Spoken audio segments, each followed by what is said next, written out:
Hello friends Odisha शिक्षा दर्पण रे आपनको पुणी थरे स्वागत जनाऊँगी। चलते डिन करी स्टार्ट करवा आज वीडियो।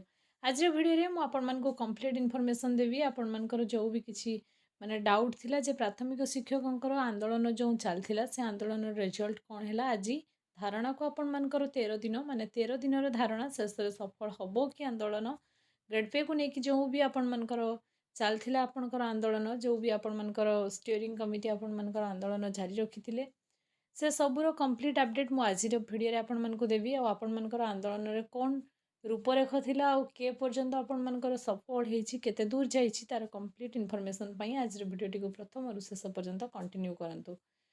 चलतु डिन करी स्टार्ट करवा आज वीडियो को स्टार्ट करने पूर्व सर्वप्रथम आपको ये कहबी चैनल जब प्रथम थर विजिट कर चैनल को सब्सक्राइब करके जावाक बिल्कुल भूलु ना।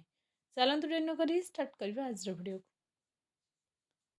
देखंतु प्राथमिक शिक्षक संघर गोटे ही डिमांड आपणकर 6+ माने 6टा आपणकर इंक्रीमेंट ता सहित आपणकर ग्रेड पे वृद्धि आउ जो माने भी जूनियर टीचर स्कीमेटिक थिले सेमानंको तो रेगुलराइज कर दिया जाइछ तांकर काली आउ जहाँ भी किसी माने डॉक्यूमेंट्स फॉर्मेट लेटर थिला से सब भी जारी कर दिया जाइछ आपण माने जानिथिबे।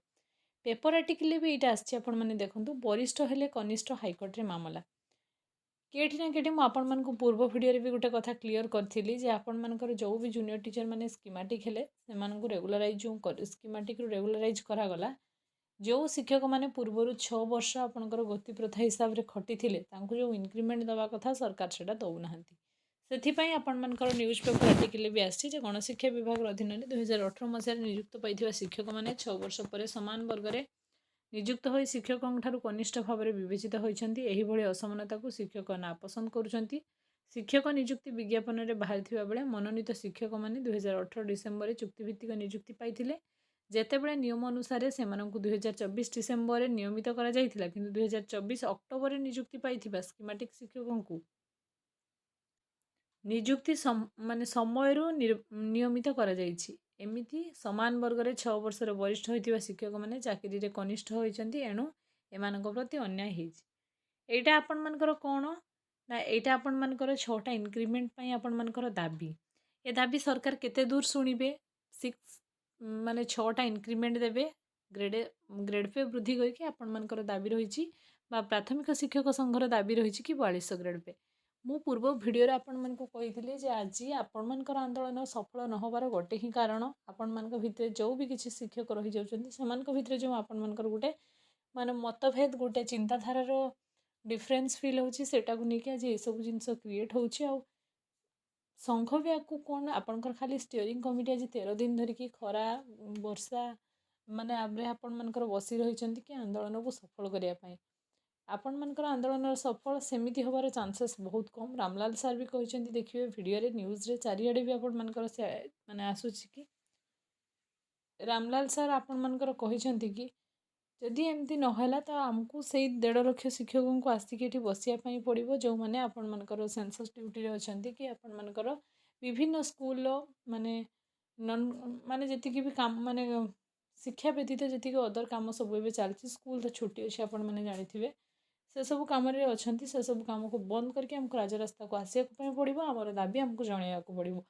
हाँ आज्ञा से स्टेप जदि आपण मैंने नेक्स्ट आपण मानकर माने संघ नौची तो सहीटा आपण मानक पई बेटर होबो। स्टीयरिंग कमिटी आपण मानकर अल्टरनेट रोटेशन करके बसिले केबे सफल होबनी तेणु आपण माने जानी रखंतु मो वीडियो माध्यम रे आपण मानक ये जणाउची कि नेक्स्ट आपणकर स्टीयरिंग कमिटी आपण मानकु डाकिबो लॉयर पीएमजी को आपण मानकर आंदोलन पई तेणु आपण माने समस्ते मेंटली प्रिपेयर होंतु सेट को जीवे आ जो शिक्षक शिक्षक भितरे तू मे चलची से सब चलिले आपण मानकु केबे भी सफलता मिलिबो नहीं। आउ इंक्रीमेंट कथा वन्स जदि आपंकर ग्रेड पे वृद्धि होउची बहुत सारे बेनिफिट हो इंक्रीमेंट वन्स ग्रेड पे जदि सरकार शुणिबे 6टा इंक्रीमेंट आपण मानकु निश्चय से दे पारिबे तेणु से किसी भी आपण मानकर प्रॉब्लम नहीं।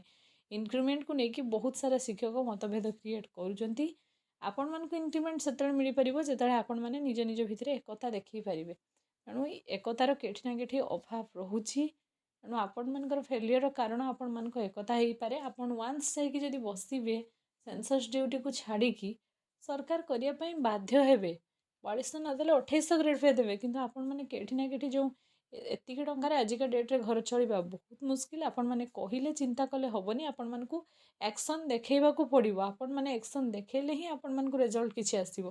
ତେଣୁ ନେକ୍ସଟ ଯଦି ଆପଣମାନଙ୍କୁ ଆପଣଙ୍କର ସଂଘ ଡାକୁଛି, ଆପଣମାନେ ବିପୁଳ ମାତ୍ରାରେ ସଂଘକୁ ସାହାଯ୍ୟ କରିବେ। 13 ଦିନ ହେଲାଣି, ଆଉ ବେଶୀ ଦିନ ସେମାନେ ଏକା ବସିବେନି। ନ୍ୟୁଜ୍ ବାଇଟ୍ରେ ବି ଏଇଟା ଆସିଛି, ଆଉ ସଂଘର ଇଣ୍ଟରନାଲ୍ ସୂତ୍ରରୁ ଏଇ ଜିନିଷଟା ବି ମୁଁ ଟେଲିଗ୍ରାମରୁ ଅପଡ଼େଟ୍ ପାଇଥିଲି। ସେଥିପାଇଁ ଆଶା କଲି ଭିଡ଼ିଓ ମାଧ୍ୟମରେ ଆପଣମାନଙ୍କୁ ପ୍ରଥମରୁ ମୋଟିଭେଟେଡ଼ କରାଇବି ଆଉ ଜଣେଇବି ଯେ 4200 ଗ୍ରେଡ୍ ପେର ରେଜଲ୍ଟ ଏପର୍ଯ୍ୟନ୍ତ କିଛି ହେଇନି। ସରକାର ଯେହେତୁ ଆପଣମାନଙ୍କର ମାନେ ଆପଣମାନଙ୍କର ବଜେଟ୍ ଯେଉଁ ବସିଥିଲା, ମାନେ ସେସବୁ ଜିନିଷ ତ ଏପ୍ରିଲ 8ରୁ ବନ୍ଦ ହେଇଗଲାଣି। ତେବେ ଏବେ ଆପଣମାନେ ସେମିତି ରାଜରାସ୍ତାରେ ବସିଲେ ହଠାତ୍ ଆପଣଙ୍କୁ କେହି ଶୁଣିବେନି। ତେଣୁ ସମୂହ ଯଦି ଆପଣମାନେ ସେନ୍ସସ୍ ଡ୍ୟୁଟିକୁ ବନ୍ଦ କରିକି ଆପଣଙ୍କର ଯାହା ବି ରେସ୍ପନ୍ସିବିଲିଟି ଅଛି ସେସବୁ ଜିନିଷକୁ ଯାଇକି ବନ୍ଦ କରିକି ଯଦି ବସିବେ, ସରକାର ବହୁତ ସାରା ଜିନିଷ ବାଧାପ୍ରାପ୍ତ ହେବ, ଯାହାଫଳରେ ସେ ଆପଣମାନଙ୍କ କଥା କିଛି ତ ମାତ୍ରାରେ ଶୁଣିପାରିବେ।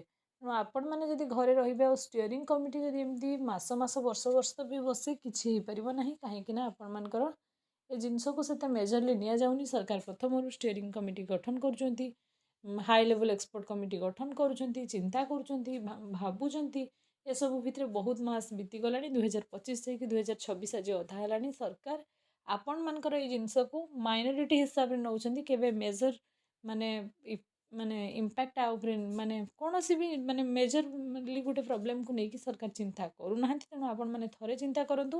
ୱାନ୍ସ 8 ଫେ ଲାଗିଗଲା ପରେ ଏଇ ଦୁଃଖ ଆପଣମାନଙ୍କର କେହି ଶୁଣିବେନି, କେହି ବୁଝିବେନି।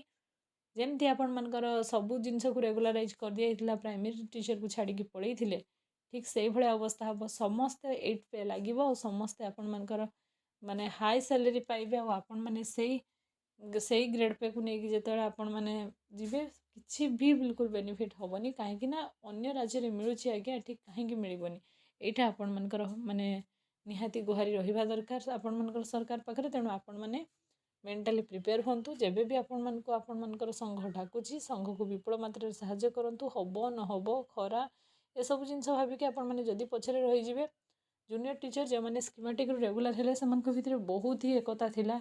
ମୁଁ ନିଜେ ସେ ଜିନିଷକୁ ଫିଲ୍ କରିଛି, ବହୁତ ହି ଏକତା ଥିଲା। ଆପଣମାନଙ୍କର ମାନେ ୟଙ୍ଗ ଜେନେରେସନ୍ ଥିଲେ, ସେଥିପାଇଁ ଆପଣମାନଙ୍କର ବହୁତ ଅଧିକା ଏଫର୍ଟ ଦେଇକି 2-3ଟା ଷ୍ଟ୍ରାଇକ୍ରେ ସେମାନେ ନିଜକୁ ସଫଳ କରିକି ନେଇ ଆସିଲେ, ଆଉ ଯେଉଁଟାକି ଗୋଟେ ଦିନରେ ପସିବୁଲ୍ କରେଇକି ଦେଖେଇଲେ।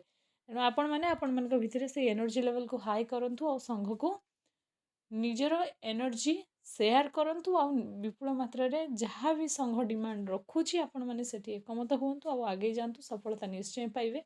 ଏହା ଥିଲା ଆଜିର ଇନଫର୍ମେସନ୍। ତେଣୁ ଭିଡ଼ିଓରେ ସମସ୍ତେ କ୍ଲିୟର ହେଇଯାଇଥିବେ କି ଆପଣମାନଙ୍କର ଗ୍ରେଡ୍ ପେକୁ ନେଇକି ସେମିତି କିଛି ବି ଖାସ୍ ଅପଡ଼େଟ୍ ଆସିନାହିଁ। ଆପଣମାନଙ୍କର ସରକାର ଏବେ ବି ସୁପ୍ତ ଅବସ୍ଥାରେ ଶୋଇଛନ୍ତି। ତେଣୁ ଆପଣମାନଙ୍କ କଥା ସରକାର ବୁଝୁନାହାନ୍ତି, ଚିନ୍ତା କରୁନାହାନ୍ତି। ତେଣୁ ଆଶା ରଖନ୍ତୁ କେବେ କରିବେ ଏଇଭଳିଆ ସରକାର ଯିଏ ମାନେ ଆପଣଙ୍କର 100 ୟୁନିଟ୍ ଆପଣଙ୍କର ଇଲେକ୍ଟ୍ରି ମାଗଣାରେ ଦେବ କହିକି ସୋଲାରର ଗୋଟେ ଏଜେନ୍ସି ନେଇକି ସୋଲାର ବିକୁଛି ଆପଣମାନଙ୍କର ଲୋକଙ୍କୁ। 3000 ଭତ୍ତା ଦେବ କହିକି ଆପଣମାନଙ୍କର 80 ବର୍ଷରୁ ଉର୍ଦ୍ଧ୍ୱ ଲୋକଙ୍କୁ 3000 ଭତ୍ତା ଦେବି, ଯେଉଁଠି ମାଇନରିଟି ଖୋଜୁଛି। ତେଣୁ ସେଭଳିଆ ସରକାର ଆପଣମାନଙ୍କୁ କି ପ୍ରକାର ନ୍ୟାୟ ଦେବ, ଥରେ ଆପଣମାନେ ଚିନ୍ତା କରନ୍ତୁ। ତେଣୁ ମୁଁ ଆପଣମାନଙ୍କୁ ଏଇଆ ଜଣେଇଲି କି ଆପଣମାନଙ୍କର ଆଗାମୀରେ ଯଦି ହୁଏ ଆପଣମାନଙ୍କର ସତରେ ମାନେ ଷ୍ଟ୍ରାଇକ୍, ତ ଆପଣମାନେ ଯିବା ପାଇଁ ବିଲକୁଲ ଭୁଲିବେନି, ନିଶ୍ଚୟ ଯିବେ। ଯାହାଫଳରେ କି ଆପଣମାନେ ପ୍ରାଇମେରୀ ଟିଚର, ଜୁନିୟର ସ୍କିମାଟିକରୁ ଯେଉଁମାନେ ରେଗୁଲାର ହେଲେ, ସେଇଭଳିଆ ଯେଉଁ ଏକତା ଦେଖେଇ ପାରିଲେ, ଆପଣମାନେ ବି ସେଇଭଳିଆ ଦେଖେଇଲେ ନିଶ୍ଚୟ ପାଇବେ। Thanks for watching.